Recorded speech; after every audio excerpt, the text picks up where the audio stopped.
on that we consider to be aging, and either maintain, reverse, or prevent in a variety of ways. So without further ado, let's kind of move forward here. So this is kind of a stereotypical youthful face. And when we look at it, all we really see is that, this person is reasonably youthful. But the components of that youth have been broken down into, a lot of micro sort of detail. And every sort of aspect of the face that goes into kind of determining what we feel in terms of the look and the aesthetic and the age, all of those components can kind of be treated or adjusted or focused on so that we can kind of get a very nice sort of overall uniform whole. So we start out with smooth skin, even skin tone, and essentially no wrinkles. And as time progresses, these features sort of start to develop where we start to get a few blemishes here and there, some fine lines and wrinkles, our pore size and texture of the skin starts to degrade a little bit because of the collagen content that gets lost and other environmental factors. And then as time moves on, these features just get more and more pronounced with deeper lines, etched in wrinkles, rougher skin texture, etc. And when we look, if we think underneath the skin, okay, we start to talk about the volume of our face in terms of the fat pads and the actual structure beneath the skin, muscle, bone, etc. And when we're youthful, we have essentially full volume.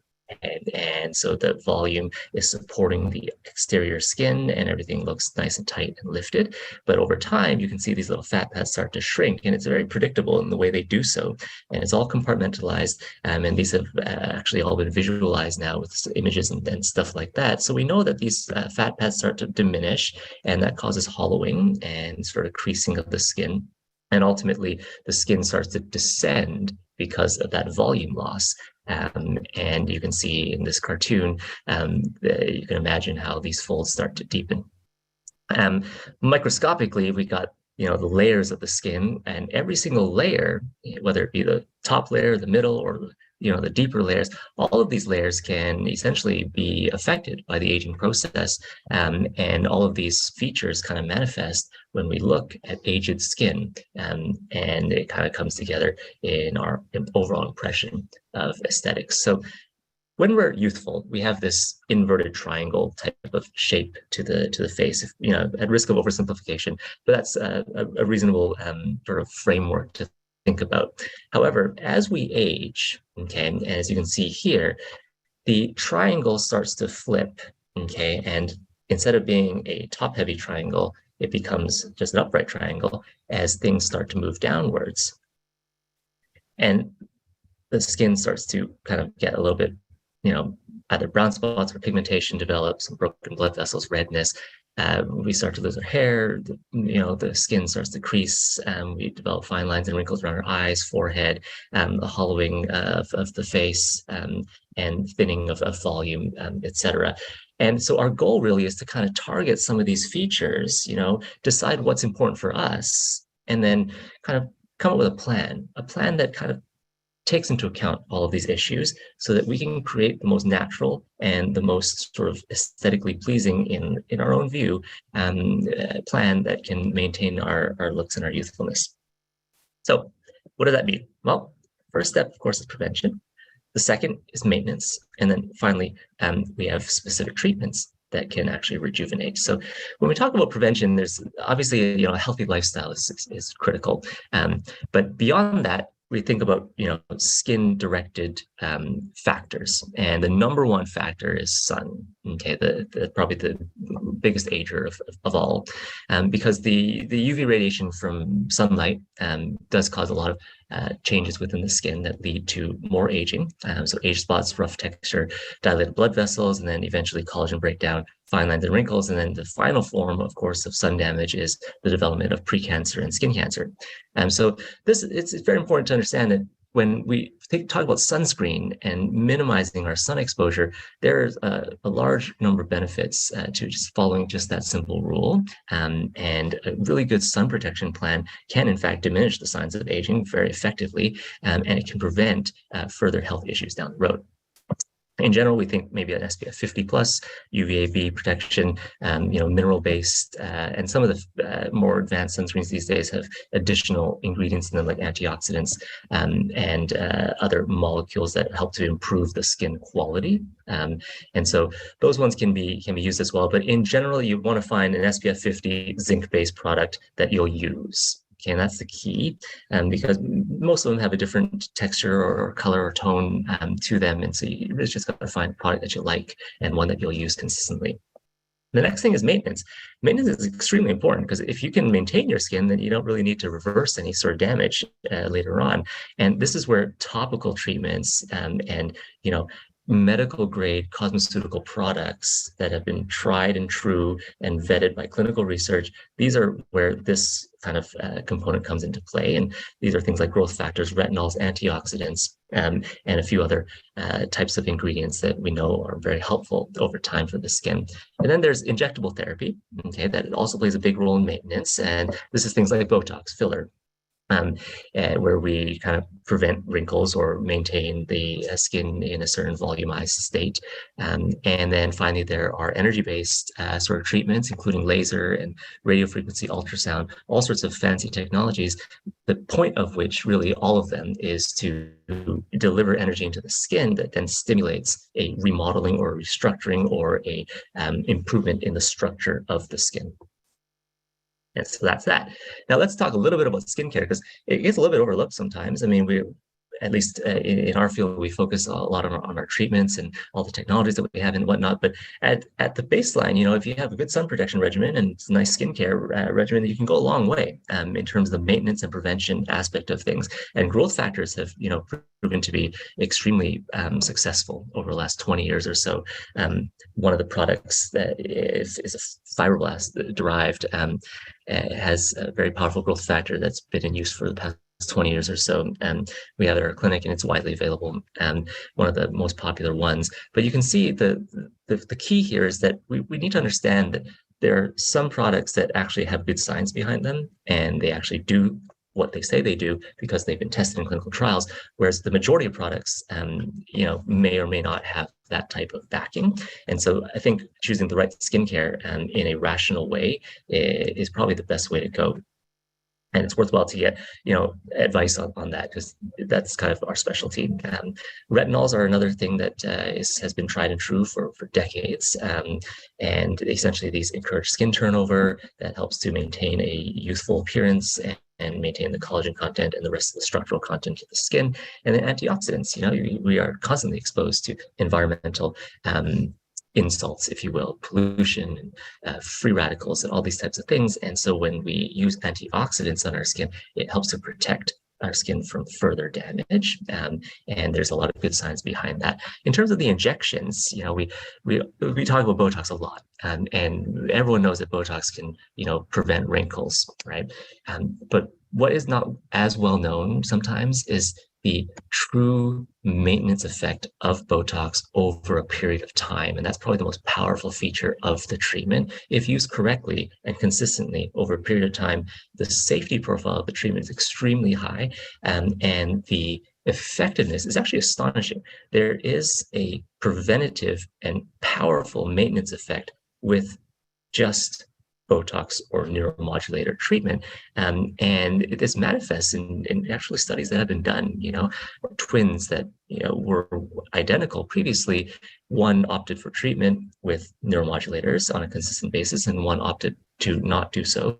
And the differences in terms of their progression from an aging point of view, at least aesthetically, was apparent. And that's not to lay any judgment in any way, of course. Everyone needs to come to their own conclusion as to what's valuable for them and what is a priority. But this is kind of what the medicine and science shows. Well, it's very safe, it's used correctly, and it's very effective.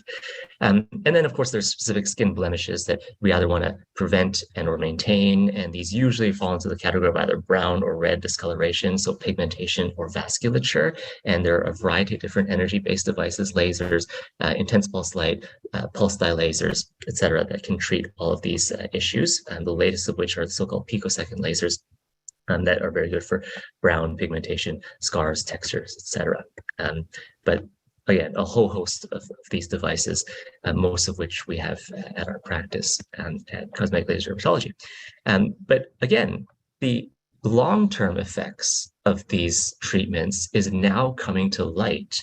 And this has been an argument and a theory and, a position that my mentor and the director of our clinic, Dr. Goldman, has espoused for many, many years, that if we do these procedures, in the right way and in a consistent fashion, then we can actually improve the quality of our skin over time, as opposed to, having our skin degrade over time.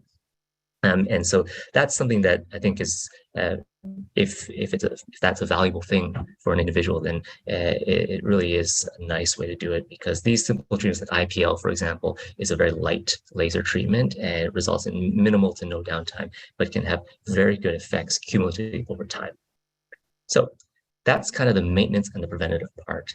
The actual heavy lifting in terms of the rejuvenation, okay, this is where we really have to rely on specific procedures, okay, and usually these procedures, if they are not surgical procedures, they involve some form of laser, okay, and laser works in a very simple way, to be honest. It's basically focused light that delivers energy into the skin, which gets transformed into heat, and the heat then changes the skin in some way, usually basically triggering some sort of healing response that brings in new collagen and essentially remodels the skin. That's the entire concept behind most of the energy-based devices that we use. And that ultimately ends up reversing the signs of aging. So we're not just preventing and maintaining, okay? We're actually reversing all the signs of aging in this type of scenario. And there's so many lasers and devices out there. It's really important to know, the types that we're using and the way that they're used and all the pros and cons and the risks and benefits. But if used correctly and, under a steady guidance, then the effects can be really pleasing. Just for brown spots, a very, very common concern. They happen because of genetics and sun exposure. Laser can remove those to a very high degree. Honestly, most of these types of benign pigments can be removed nearly 100%. And, as long as the procedures are done correctly, the risk is quite minimal and the downtime tends to be low. And so you can see in these images here that these spots were removed quite simply and quite effectively. Similarly, any part of the body really can be treated. It really depends on what bothers us and how we view our own ideal aesthetic. And so for these individuals, the top of the head was getting a lot of sun exposure. Avid cyclists, we're Southern California, it's always sunny, and so it got to a point where we wanted to treat a little bit, and lasers can do this. Other energy-based devices, microneedling with radio frequency, for example, can do similar things. Overall, okay, when we look at the aged face, as I've sort of shown previously, these are the types of features that we see, but with laser treatment, we can transform those features and reverse them. And then once we reverse them back to a potentially more youthful state, that's when we can really start to see the benefits of our maintenance and our prevention, because the goal, of course, actually is to reduce the number of treatments as much as possible. Really, we only want to do treatments when and if necessary, and then maximize our sun protection, our maintenance therapies, so that we can, make these results last as long as possible and be as natural as possible and as safe as possible. So you can see in this situation, almost every aspect of this patient's skin has improved after actually one of the procedures that we specialize in called a Take 10 procedure. It's a blend of a variety of different lasers and energy-based devices to resurface the skin and hopefully improve dramatically all aspects of things. But we call it a Take 10 because we hope that it takes 10 years off of appearance. And so from before to after, and of course there is a significant healing period, usually about 1 to 2 weeks of healing. This is what we can hopefully expect. And similarly, the goal with laser therapy usually is we still want to look like ourselves. We just kind of want to look, maybe turn the clock back a few years or look like the best version of ourselves, as opposed to full surgical treatments that we're aiming to, truly look a little bit different. And so that's, again, a very personal decision, and either is fine. So here are some more,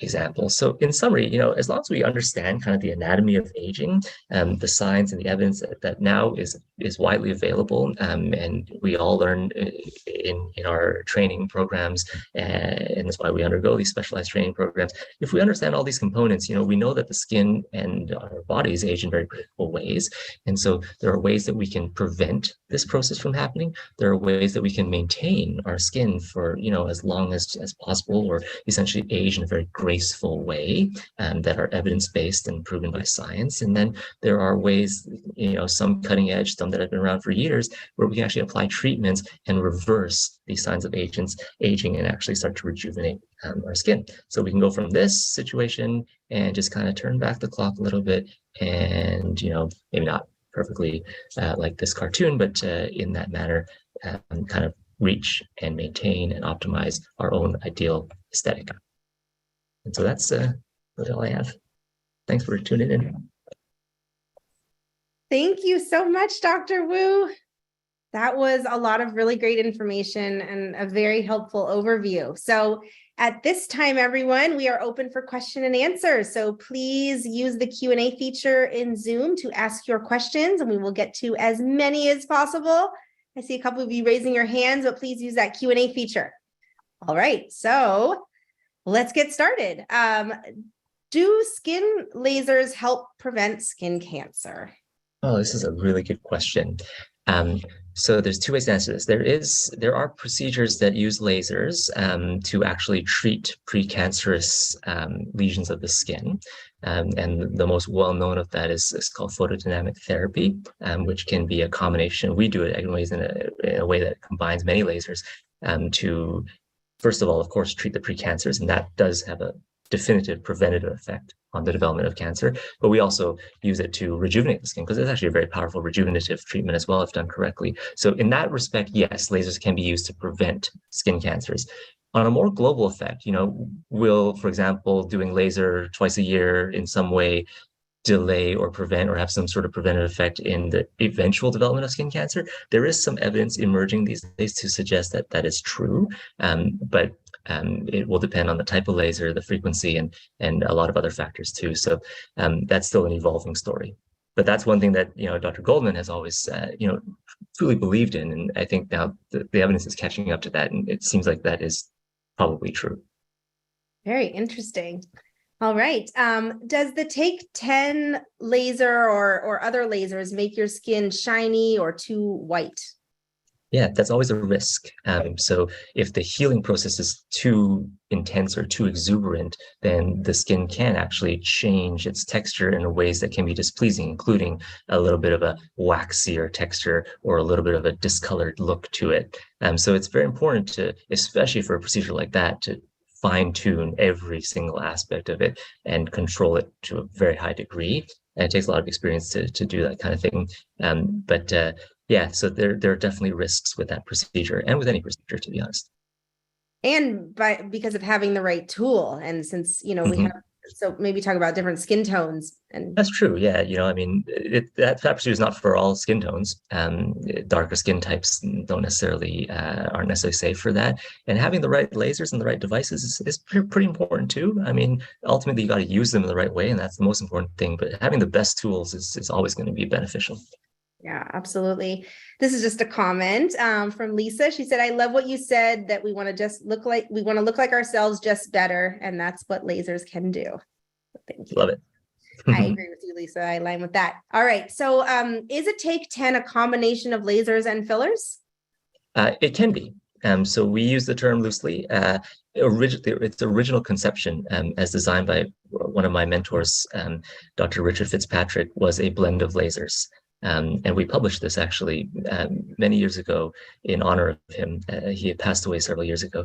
But so the original formulation was just lasers, but actually what we truly are aiming at is a 360 sort of evaluation of the individual patient so that we can design that plan. And it may include volumization, it may include fillers, Botox, it may include a variety of other things. Got it. Okay. Also, let me make you a little bit bigger here. All right. So you showed lots of photos about faces. How do you treat necks? Yes, neck is very popular area to treat, and a lot of effort has been focused on developing treatments for the neck specifically. Generally speaking, the neck doesn't necessarily get a ton of pigmentation and vasculature like the face, but it gets loose because the skin of the neck's a little bit thinner, and so neck tightening and neck lifting is the key.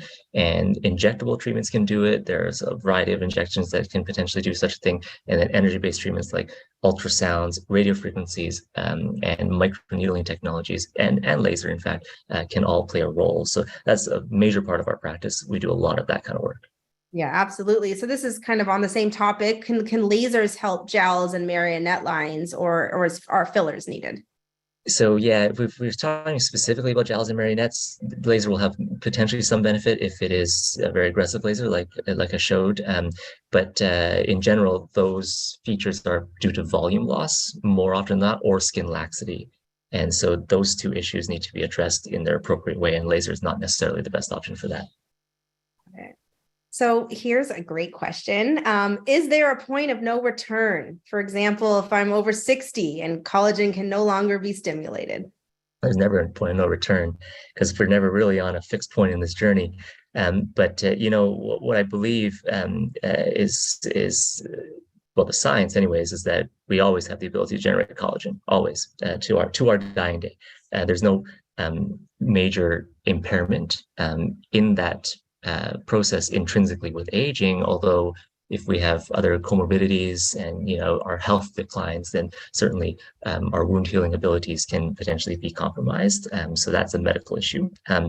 But there's truly no point of no return, so to speak. As long as we feel we want to, as long as it's still valuable for us, then we can pursue these treatments and still expect to get good results within reason, of course. Great. And I mean, at CL Derm, you're treating patients up until what age? I've treated them over 90. Yeah, I haven't crossed 100, but over 90 I have. And Yeah. it's truly a personal choice. Mhm. You can choose to do it or you can choose not to. It's totally fine. I agree. And if it makes anyone feel better, I'll tell you probably the most average age of our patient demographic at CL Derm is over 60. They're probably around 65 is probably the average age in the practice. So there are definitely a lot of great options. Mm-hmm. All right. So do you perform any surgical facelifts? I do not. A full surgical face or neck lift is not within my skill set, and so I do refer to either a facial plastic or plastic surgeon, someone who has that ability. Yeah. But if someone's looking for a surgical facelift, what might be an alternative you could offer? There's no substitute necessarily for a full surgical facelift as a result. But if individuals don't want to have that, that entire constellation of issues with facelift, then there are ways to lift the skin using less invasive means such as thread lifts, which we do. Fillers can help to lift in ways to basically re-support the skin, and then lasers and skin tightening devices like ultrasound and radio frequency skin tightening is something that we do very frequently. But I wouldn't want to equate that with a facelift per se, because the surgery is very different from these non-invasive methods. And in fact, they're complementary. Surgery will reposition skin, but it will not change the quality of the skin. Whereas what we do can change the quality of the skin, but it won't reposition the skin, at least not in a huge way.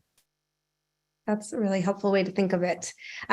So you just spoke about some combination procedures, but we got a question. What are the typical kinds of combination procedures that you'll do at the same time? Yeah, so we, and I say this loosely, but really it's my mentors and the ones that have come before me at the practice, but we at the practice specialize in combining anything and everything in a safe and appropriate way. And so there's almost anything can be combined if done rationally and logically and safely with anything else. But typical combinations would be things like laser and Botox, or laser and filler, or filler and Botox, or skin tightening and filler. So those are very, very common. And then when we get more granular, we can combine different lasers, brown spot laser, red laser, and resurfacing laser into one treatment, for example. And that's the bones of the Take 10 procedure, for example. Or we can throw in some ultrasound to tighten the skin and then boost that with a little bit of injection, with a biostimulatory like Sculptra or whatnot to, lift and tighten So they're almost an infinite way to combine these tools together to get synergistic effects. And it really depends on what the patient wants or needs or requires. And that's where that customization comes in. It's extremely important, I think, to kind of customize that plan so that every individual gets, the hopefully perfect plan for them. Yeah. Okay. Can you share some of your experience with people with skin of color, and are there any general outcomes or disadvantages? Yeah, skin of color is a big part of my practice, and it's an increasingly large part of everybody's practice, to be honest. And the major concern with skin of color is after laser therapy, in particular, there's the risk of alteration in skin color, either darkening of the skin or lightening of the skin, something we call hyper or hypopigmentation. So those are the main considerations when we talk about laser in skin of color. But if we're talking about aesthetics in general, then there's a lot of factors in terms of ethnic tendencies, cultural preferences, and then what aesthetics means for different cultures and different people, and that's something that we and that's not skin color based. Every skin type has their own sort of aesthetic ideals and goals, and so that's something that we have to take into account as well. Great. All right. Let's see. Here's a funny one: are there any pills for the fountain of youth? Oh, absolutely not. Unfortunately, I mean, yeah, not really. There Yeah. really are not. Yeah, How about there's a sun protection pill. I mean, there's actually a little pill you can eat, and it actually gives you a little bit of sun protection factor. And someone asked about oral collagen? that's a very good question. The science had not, been evaluated many years ago. And so I used to think that, well, I mean, you're eating it, so it's going to your digestive system. Like, what could it possibly do there? But I think I'm not sure anymore, because I think there is some emerging evidence to suggest that there may be a role for oral collagen supplementation in skin health and skin sort of improvement. But I don't think it's quite solid yet. So it's an evolving story. I'd be very interested to see what that turns out.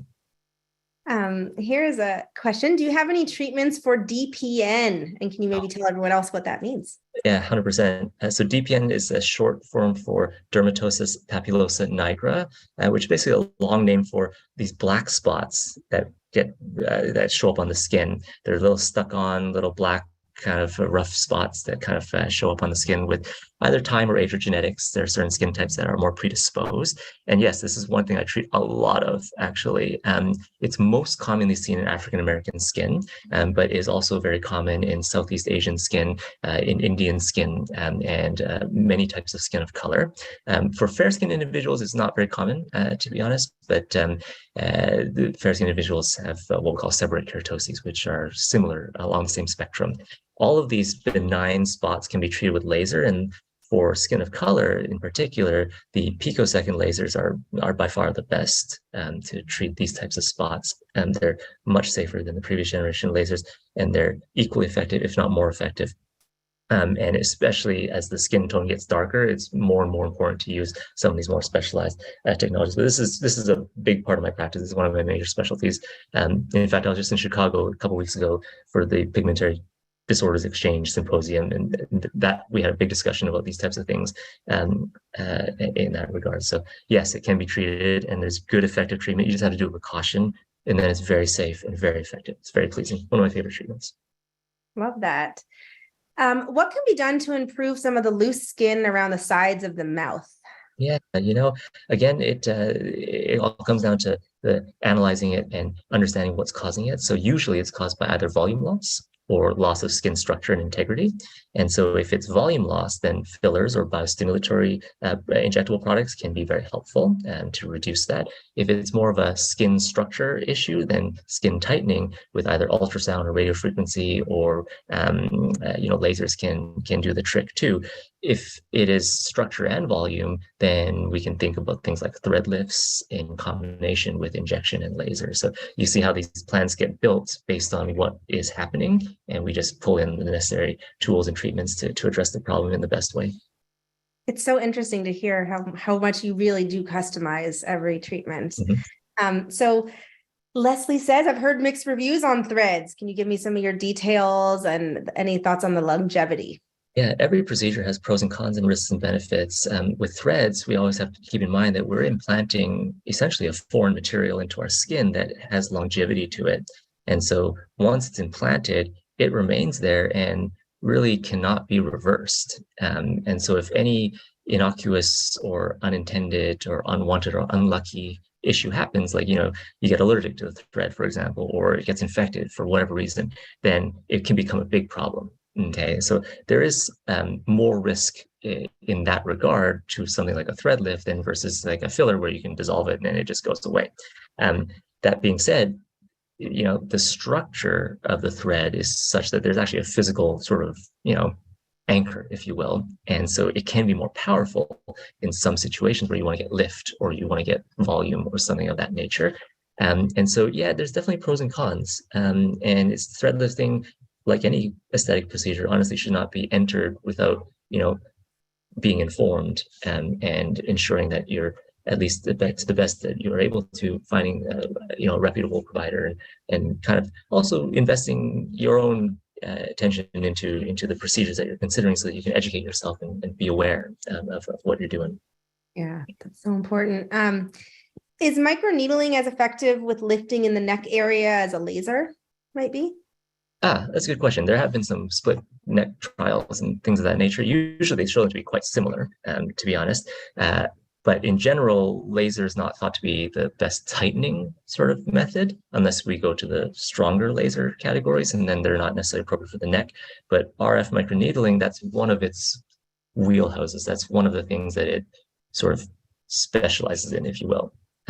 So I would say that they're fairly similar in terms of their tightening ability, but RF microneedling is sometimes a little bit more used. It's more popular. It's also less downtime than some lasers. All right. Do you use thermage and do you think it's effective? We have every generation of thermage since it was first invented. Every tool, every treatment can be effective if done for the right person and in the right way and, at the right time. Thermage is FDA approved for lifting of loose skin and eyelids and things of that nature, and the science behind it is very solid. So yes, thermage is a good treatment, but again, the qualification there is that it just has to be for the right patient, and it just has to be done in the right way. All right, here's a question for people wanting to do things at home.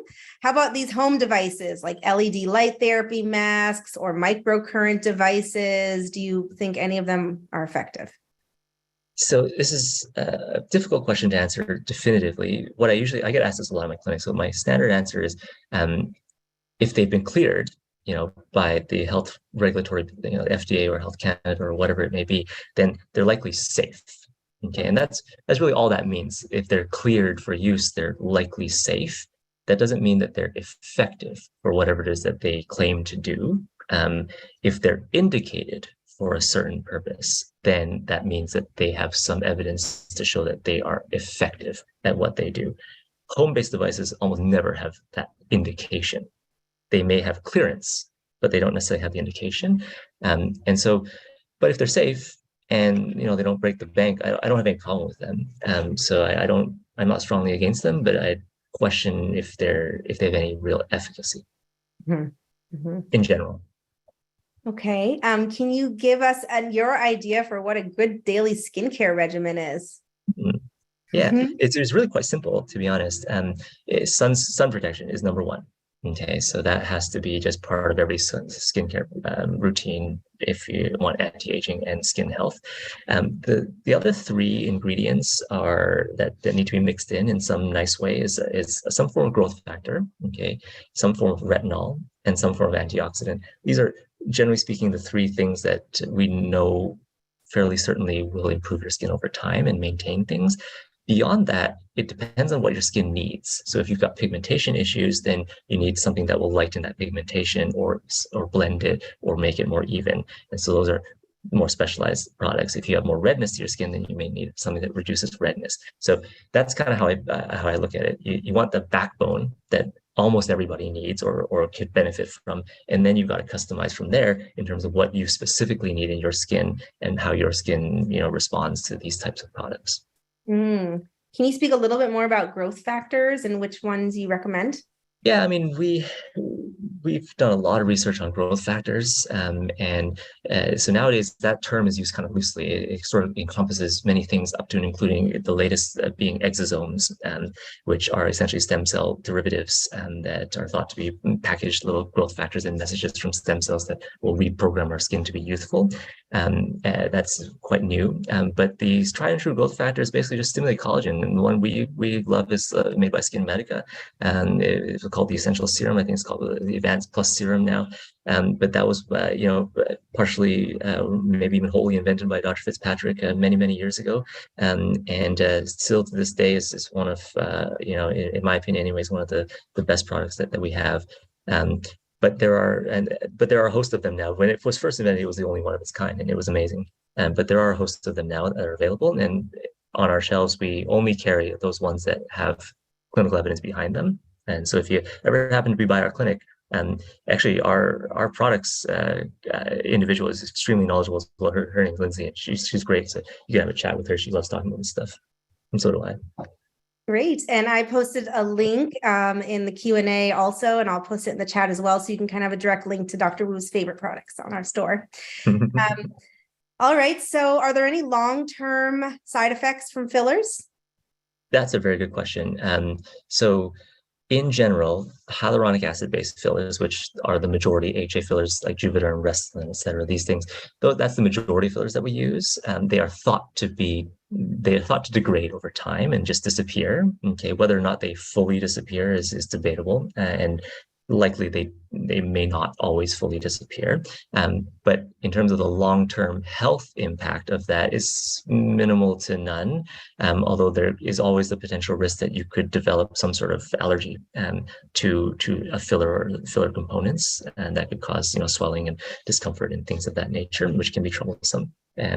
But in general, there's not a whole lot of long-term risk that we know of from a medical point of view. From an aesthetic point of view, then absolutely. I mean, if you do too much filler over time, then you start to lose your objectivity sometimes, because you look at your own face in the mirror all the time, and you get this little drift in perception, and then you can have bad aesthetic outcomes over time. And I would consider that a filler risk or complication. It's not a medical risk, but no one wants that. So those are what I would consider filler risks. Then there are permanent fillers. Those ones definitely have potential risk because they stay in our skin forever, and they're basically like some form of polymer plastic, and they're not super popular, but they have their uses as well in the right situation. Lovely. Okay, I'm so happy that you guys have so many questions. We do need to wrap this up, so we're going to do 2 more right now. So here's a question. So I had a facelift in my 50s and now I'm 70s and my neck could use some help. Are there any options that you can offer non-surgically? Absolutely. The question that we need to really arrive upon together is, what are your goals? Mm-hmm. If you want a more surgical result, like you had 20 years ago with the facelift, then we may want to skew towards that. But if you don't want that, and I can explain to you some of the types of results we can expect from non-surgical treatments, and those are satisfactory or what you're looking for, then there's plenty of options: ultrasounds, radio frequencies, injectable treatments, even lasers. Plenty of options depending on what we need and what we want. So definitely. Got it. Okay. And last question, what is the first treatment that you generally recommend for skin tightening? That's a very good question. It usually is something between a focused ultrasound treatment. There's a new one that we offer at our clinic called Soft Wave. And lately I think it's been performing quite well. Most of the devices that are FDA approved perform quite well, but this one is the one we're using currently, along with all the others that we have. And then the other one that I use commonly is radio frequency microneedling. And I think that can be very useful as well. Got it. We'll give details. Trying to answer 1 or 2 more questions here on the thread. Okay, well, thank you so much, Dr. Wu. I think we have made it to almost the end of our hours. She said, I don't see the growth factor skin from Skinmedica Advanced PS. It may not be in his favorite products, but let me find it and send Yeah. it to you right now very quickly. Melissa, otherwise, let's see, here you go, Marissa. Shoot. Okay, I'm gonna pop it in the chat, Marissa, because I don't see your question anymore. So there you go. Otherwise, thank you so much, everyone, for tuning in and all of the great questions. I'm so happy we were able to answer almost all of them. Thank you, Dr. Wu, for your time. I know you've already had a busy day seeing patients today, and we really appreciate it. Otherwise, we do have 2 lucky winners today from the attendee list who get 10% off a treatment with Dr. Wu, which is amazing. So we will be announcing that tomorrow on social media, and we will reach out to you privately first. So please do make sure you follow us on social media at Cosmetic Laser Dermatology, and also Dr. Wu at Dr. Douglas Wu, both on Instagram. Otherwise, if you'd like to come see Dr. Wu, he is available, and you can schedule, our phones are offline now, but you can schedule online for CL Derm. And just if you guys know anyone in Vancouver, now you know he is there, please spread the word. And otherwise, a lot of people are saying thank you. It was so informative and enjoyable. It was And my pleasure. Thank you so much, Risa. And thank you everyone for attending. And yeah, hopefully I can speak with you guys soon. yeah, just wait until you guys meet Dr. Wu in person. Have Okay, a good thanks, evening. Dr. Wu. Have a good night, Okay. everyone. Bye-bye.